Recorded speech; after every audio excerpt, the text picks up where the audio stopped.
Hello students, આજે આપણે જે ભણવાના છે તે ફેરાડેનો પ્રેરણનો નિયમ છે.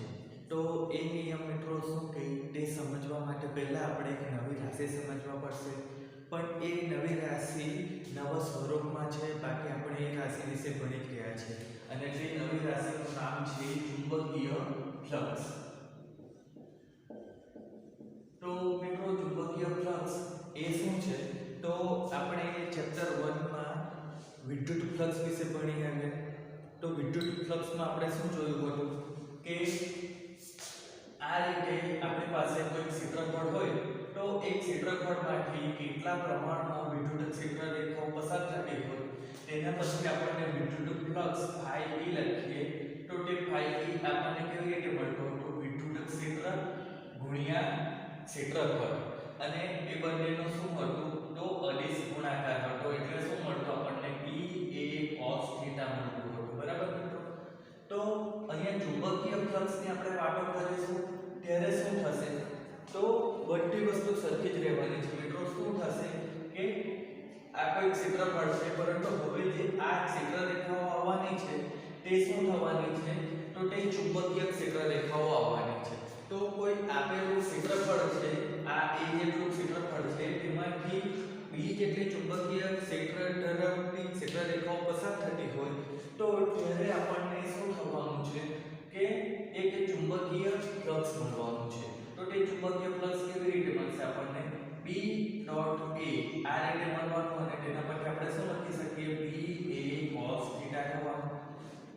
આ તો મિત્રો વાત થઈ ગઈ ગાણિતિક સ્વરૂપની, પરંતુ આપણે આનો એકચ્યુઅલ મતલબ સમજવો હોય તો અહીંયા તમે જુઓ તો B જે મેં ચુંબકીય ફ્લક્સ છે એ શું થવાનું છે? ચુંબકીય ક્ષેત્રની તીવ્રતા, ક્ષેત્રફળ અને cos θ પર આધાર રાખે છે. બરાબર મિત્રો? તો હવે આ વસ્તુને તમારે સમજવી હોય તો એના માટે એક ઉદાહરણ આપણે લઈએ. આ એક દરવાજો છે. બરાબર? હવે આ દરવાજો છે તો મિત્રો અહીંયાથી તમારે બહાર નીકળવું હોય તો આ રીતે 3 વિદ્યાર્થી સાથે જઈ શકતા છે. તો એનો મતલબ શું થશે કે આ જે દરવાજો છે એમાંથી 3 વિદ્યાર્થીઓ એક સાથે નીકળી શકે. તો તમે જુઓ છો કે એનાથી વધારે મોડું તો આવતા નથી આપણે નોર્મલ જે દરવાજો. તો થવાનું શું છે કે આ જે દરવાજો છે તેનું ક્ષેત્રફળ છે તેના પર પણ આધારિત થશે અને વિદ્યાર્થીની સંખ્યા પર પણ આધારિત થવાનું છે. કારણ કે તમે જુઓ તો જો ક્ષેત્રફળ નાનું ઘટે, આટલું ઘટે તો શું થશે? 2 વિદ્યાર્થીઓ નીકળી શકવાના. અને બીજું કે માની લો કે વિદ્યાર્થીઓ જ 2 છે તો પણ શું થશે કે 2 વિદ્યાર્થીઓ નીકળી શકવાના. મતલબ કે જે આ ચુંબકીય ફ્લક્સને આપણે વાત કરીએ તેની સાથે કમ્પેર કરીએ તો તે શું થવાનું છે કે ક્ષેત્રફળ કેટલું છે તેના પર પણ આધાર રાખશે. ચુંબકીય ક્ષેત્રની તીવ્રતા કેટલી છે એટલે અહીંયા જે ક્ષેત્ર રેખાઓને આપણે ગણી છે તેના પર પણ આધાર રાખવાનો છે. બરાબર? તો એકચ્યુઅલી ફ્લક્સનો મતલબ શું થાય છે કે આપેલું કંઈક વસ્તુમાંથી કેટલા પ્રમાણમાં જે તે રાશિની બહાર નીકળતી હોય. તો અહીંયા આપણને આ કોઈ ક્ષેત્રફળ આપેલું છે, એમાંથી ચુંબકીય ક્ષેત્ર બહાર નીકળતું હોય તો તે ચુંબકીય ફ્લક્સ થવાનું છે. જો વિદ્યુત રેખાઓ બહાર નીકળતી હોય તો વિદ્યુત ફ્લક્સ થવાનું છે. તો થશે શું કે તમે એક દરવાજાના ઉદાહરણથી સમજો કે જો દરવાજો આ રીતે આપેલો હોય, હવે વિદ્યાર્થીઓ જ 2 હોય તો 2 વિદ્યાર્થીઓ બહાર નીકળી શકે. તો ત્યારે એનું ફ્લક્સ શું થશે કે દરવાજાનું ક્ષેત્રફળ ગુણ્યા અહીંયા વિદ્યાર્થીઓની સંખ્યા. હવે તમે એક વસ્તુને સાથે શું કરો કે જો વિદ્યાર્થીઓની સંખ્યા 3 હોય તો મહત્તમ 3 નીકળી શકવાના. બરાબર? પણ હવે તમે જો કે ખૂણા પર આધાર રાખે છે તો ખૂણા પર આધાર કેવી રીતે રાખશે? તો તેના માટે તમે જુઓ તો શું થવાનું છે કે આ દરવાજો અહીંયા છે અને 3 વિદ્યાર્થી મિત્રો આ રીતે આવતા છે. તો શું થવાનું છે કે તમે સમજી શકો અહીંયા કે શું થશે કે જે વચ્ચેનો વિદ્યાર્થી હશે તે શું થશે? દરવાજાની બહાર નીકળી શકે. તો અહીંયા પણ એવું થવાનું છે કે આ જે ક્ષેત્ર રેખાઓ છે તે શું થશે કે ચુંબકીય ક્ષેત્ર અને ક્ષેત્રફળ આ બે વચ્ચેનો જે ખૂણો છે થીટા તેના પર પણ આધાર રાખવાનો છે. તમે એ વસ્તુને સમજી શકો કે જ્યારે તમે દરવાજાનું જે ક્ષેત્રફળ હોય, આ દરવાજાનું ક્ષેત્રફળ એને તમે બરાબર લંબ દિશામાં જાઓ ત્યારે તમે શું થવાના છો કે એમાંથી બહાર નીકળી શકો. પરંતુ દરવાજાની જે ઊંચાઈ હોય અથવા જે પહોળાઈ હોય તેની દિશામાં જાઓ ત્યારે શું થશે કે તમે એમાંથી બહાર નહીં નીકળી શકતા હો, બરાબર. તો એક વસ્તુ અહીંયા પણ થવાનું છે કે જો આ ક્ષેત્રફળ છે, ક્ષેત્રફળમાંથી આ ચુંબકીય ક્ષેત્ર રેખાઓ સીધી જશે, એટલે કે ક્ષેત્રફળ આ ક્ષેત્રફળ છે તો આ ક્ષેત્રફળને આ રીતે જ્યારે ક્ષેત્ર રેખાઓ જશે તો તે મહત્તમ પસાર થઈ શકે, પરંતુ જ્યારે ક્ષેત્રફળ આ રીતે હશે, બરાબર, તો ત્યારે શું થશે કે આ રીતે પસાર થતી ક્ષેત્ર રેખાઓ શું થશે તો વધુ પ્રમાણમાં નહીં જઈ શકે, કારણ કે અત્યારે ક્ષેત્રફળ આ રીતે હતું તો આ રીતે થઈ જવાથી શું થશે કે અહીંયાની જે ક્ષેત્ર રેખાઓ હતી તે અને અહીંયાની ક્ષેત્ર રેખાઓ આપેલા ક્ષેત્રફળમાંથી પસાર નહીં થઈ શકે.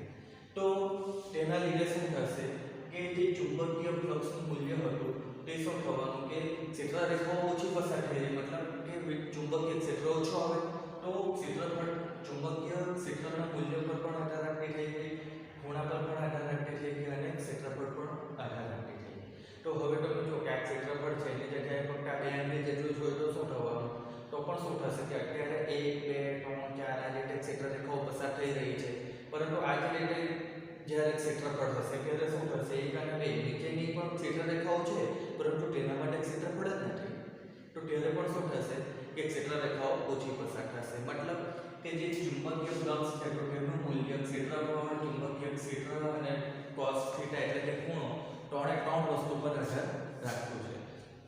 હવે આ જે ક્ષેત્ર રેખાઓ છે તો તેમાં આ જે ચુંબકીય ક્ષેત્ર છે એ ચુંબકીય ક્ષેત્ર જે છે તેને કેવું લીધેલું છે તો સમાન ચુંબકીય ક્ષેત્ર, સમાનતા મતલબ શું થશે કે બધી જગ્યાએ એનું મૂલ્ય સરખું રહેવાનું છે. હવે અહીંયા તમે જુઓ તો આ તો આપણે કેવું ક્ષેત્રફળ એક સમાન ક્ષેત્રફળ લીધું કોઈ સપાટી, પરંતુ માની લો કે આપણી પાસે આ રીતે કોઈ ક્ષેત્રફળ હોય તો એવા કિસ્સામાં શું થશે કે આપણે નાના નાના ક્ષેત્રફળમાં વિભાજિત કરી દેવા પડશે જે આપેલું ક્ષેત્રફળ છે તેને, અને પછી બીજું શું કરવા પડશે તો અહીંયા આ જે સપાટી હશે એ સપાટીને લંબ ચુંબકીય ક્ષેત્ર અને આ જે આપણું નાનું ક્ષેત્રફળ હશે તે બધાને dA આ રીતે દર્શાવવામાં આવે, તો એ કિસ્સામાં આપણને કુલ ચુંબકીય ફ્લક્સ phi m વડે લખીએ તો તે કેવી રીતે મળશે, તો અહીંયાથી તમે શું લખી શકો કે B ગુણ્યા D1 વત્તા B ગુણ્યા DA2 અને જ્યાં સુધી આપણે જેટલા લંબને વિભાજિત કર્યું હોય ત્યાં સુધી. તો આ રીતે આપણને શું થશે કે ચુંબકીય ફ્લક્સ મળતું હોય છે. હવે આ જે ચુંબકીય ફ્લક્સ મળે છે એ ચુંબકીય ફ્લક્સ પરથી આપણે શું કરવાનું છે કે ફેરાડેનો પ્રેરણનો નિયમ સમજવાનો છે. ફેરાડેનો પ્રેરણનો નિયમ, તો આ જે પ્રેરણનો નિયમ છે તે શું કહે છે આપણને, તો તેના માટે આપણે ફેરાડે અને હેનરીએ જે પ્રયોગો કરેલા છે તેને પાછા યાદ કરવા પડશે. ફેરાડે અને હેનરીના જે પ્રયોગો છે તે પાછલા વિડીયોમાં આપણે જોયા છે, જો તમે તે વિડીયો ના જોયો હોય તો જોઈ લેજો. તો ફેરાડેનો પ્રેરણનો નિયમ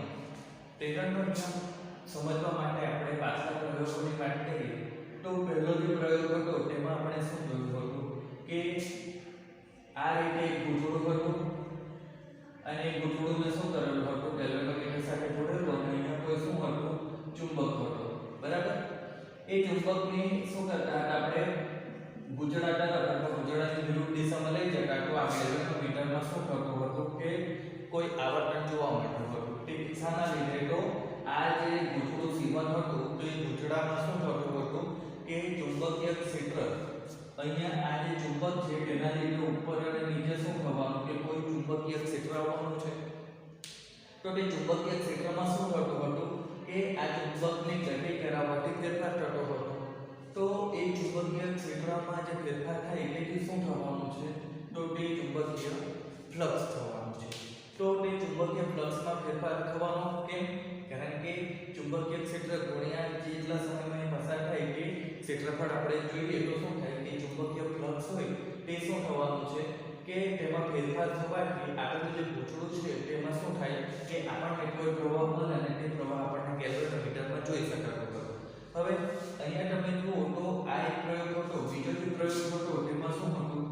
આ રીતે કોઈ ગુજરું હતું તે ગુજરાની સામે બીજું શું હતું તો અહીંયા પણ શું કરેલું હતું આ રીતે એક ગુજરું જોડેલું હતું બરાબર અને એક ગુજરા માટે શું હતું તો અહીંયા કોઈ ચુંબક નહીં મૂકેલો હતો પરંતુ શું હતું કે બીજે બેટરી વડે જોડેલું હતું તો ત્યારે પણ શું થતું હતું કે જ્યારે આ તરફ સ્થિર પ્રવાહ વહી રહ્યો છે બેટરીમાંથી પ્રવાહ વહી રહ્યો છે પરંતુ આ તરફ કેલ્વિનોમીટરમાં કોઈ આવર્તન જોવા નહીં મળતું પરંતુ શું થયું કે જ્યારે આને ગુજરાને પણ આપણે C1 ગુજરા તરફ અથવા એનાથી દૂર ગતિ કરાવી ત્યારે આપણને અહીંયા કોઈ જાતનું શું થતું હતું કે આવર્તન જોવા મળતું હતું કારણ કે આ ગુજરાની અંદર આ તરફનું જે ગુજરું હતું C2 તેના ચુંબકીય ક્ષેત્રમાં ફેરફાર થવાથી આપણને અહીંયા કંઈક પ્રવાહ મળતો હતો જે આપણને કેલ્વિનોમીટરમાં જોવા મળતો હતો અને ત્રીજા કિસ્સામાં શું હતું તો તેમાં જે ગુજરું હતું તે એમ જ હતું આ તરફનું અને બીજી તરફનું જે ગુજરું હતું તેમાં શું કરવામાં આવેલું હતું તો એમાં એક ટેપિંગ કી લગાવવામાં આવેલી એક કળ લગાવવામાં આવેલી એટલે બેટરી તો હતી પરંતુ સાથે આ રીતે કળ લગાવવામાં આવેલી તો એ કળના લીધે શું થવાનું તો એ કળના લીધે શરૂઆતમાં કેવું હોય કે અહીંથી પ્રવાહ વહેતો નથી તો પ્રવાહ વહેતો નહીં હોય એટલે ચુંબકીય ક્ષેત્ર ઉત્પન્ન નહીં થતું હોય પરંતુ અહીંયા શું થશે કે જેવી આપણે કી દબાવીએ તો આપણને શું થાય કે મહત્તમ ચુંબકીય ક્ષેત્રમાં લઈ જવાનું છે તો તે ચુંબકીય ક્ષેત્ર શૂન્યથી મહત્તમ થઈ જાય જ્યારે આપણે કળ દબાવીએ તો તે ચુંબકીય ક્ષેત્રમાં ફેરફાર થવાથી શું થાય કે અહીંયા આપણને કોઈ જાતનો વિદ્યુત પ્રવાહ જોવા મળે જે કેલ્વિનોમીટરમાં આપણે જોઈ શકતા પરંતુ થતું શું હતું કે એકવાર આપણે કળ દબાવી દઈએ પછી તો અહીંયા મહત્તમ ચુંબકીય ક્ષેત્ર જ રહે તેના મૂલ્યમાં કોઈ જાતનો ફેરફાર નહીં થાય તો આપણને કેલ્વિનોમીટરમાં કંઈ આવર્તન જોવા નહીં મળે પછી શું થાય કે જ્યારે આપણે કળને છોડી દઈએ તો શરૂઆતમાં શું હતું કે કળ દબાવી દઈએ એટલે મહત્તમ ચુંબકીય ક્ષેત્ર થઈ ગયું હવે કળને આપણે છોડી દઈએ ત્યારે શું થાય કે તે થોડાક એકદમ ઓછા સમયમાં શું થાય કે એનું ચુંબકીય ક્ષેત્ર મહત્તમથી શૂન્ય થઈ જાય તો ત્યારે પણ ચુંબકીય ક્ષેત્રમાં ફેરફાર થાય તો પરિણામે આપણને કેલ્વિનોમીટરમાં આવર્તન જોવા મળતું હતું તો આ જે બધા પ્રયોગો હતા તે બધાનો નિષ્કર્ષ શું આવે છે કે જ્યારે આપણને ચુંબકીય ફ્લક્સ જે છે એ ચુંબકીય ફ્લક્સમાં કોઈ જાતનો ફેરફાર થવાનો છે તો તે ફેરફારનો સમયગાળો તેને આપણે શું કહી શકીએ તો d∅dt તો આ જે d∅ dt છે એ d∅dt ના પરિણામે આપણને કેલ્વિનોમીટરમાં કંઈક આવર્તન જોવા મળે હવે આવર્તન જોવા મળે એ શેના લીધે જોવા મળે તો એ જે આવર્તન જોવા મળે એ વિદ્યુત પ્રવાહ વહેતો હોય તેના લીધે જોવા મળે હવે વિદ્યુત પ્રવાહ શેના લીધે વહે તો તે આપણે એને વોલ્ટેજ કહીએ છીએ પરંતુ અહીંયા શું થવાનું છે અહીંયા આપણે તેને EMF કહેવા પડશે કેમ કારણ કે આપણે આ કારણ કોઈ બેટરી જોડીને તેમાં કોઈ જાતનો આપણે વોલ્ટેજ નથી આપતા પરંતુ શું થાય છે કે એક પ્રેરિત થાય છે વિદ્યુત પ્રવાહનું વહન કરવા માટે એક જાતનો વોલ્ટેજ પ્રેરિત થાય છે તો પરિણામે એને આપણે શું કહીશું EMF બરાબર તો આપણા માટે એક સૂત્ર શું થવાનું છે એપ્સિલોન બરાબર d∅m/dt આ રીતે આપણને અહીંયા એક સૂત્ર મળવાનું છે જેને ફેરાડેનો નિયમ કહેવાય છે અને તે ફેરાડેનો નિયમ એમ કહે છે કે ચુંબકીય ફ્લક્સમાં થતા ફેરફારનો સમય દર એ તેમાં ઉત્પન્ન થતા પ્રેરિત EMF ના બરાબર હોય છે હવે અહીંયા પ્રેરિત એટલા માટે કે આપણે અહીંયા બેટરી આપેલી હોય તો તે વોલ્ટેજ થાય પરંતુ આ તરફ આપણે કશું બેટરી નથી આપી પરંતુ ચુંબકીય ફ્લક્સમાં ફેરફારના લીધે કંઈ વિદ્યુત પ્રવાહ મળતો છે તો તે વિદ્યુત પ્રવાહ શું થશે કે વોલ્ટેજના તફાવતના લીધે મળતો હોય છે તો તેને આપણે શું કહીશું EMF હવે અહીંયા બીજી વસ્તુ શું થવાની છે કે આ જે ચુંબકીય ફ્લક્સમાં ફેરફાર આવ્યો છે તે તો ફક્ત એક ગુચડામાં છે જો એવા આપણી પાસે n આડાવાળું ગુચડું હશે તો તેના માટે શું થશે કે એપ્સિલોન બરાબર -n d∅m/dt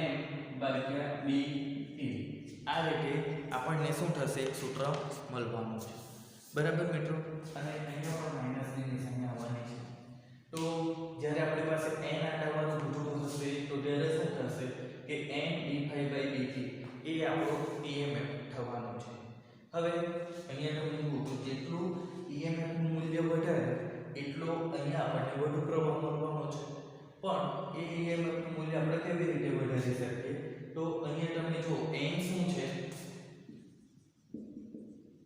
n આટાઓની સંખ્યા છે, બરાબર? સોરી.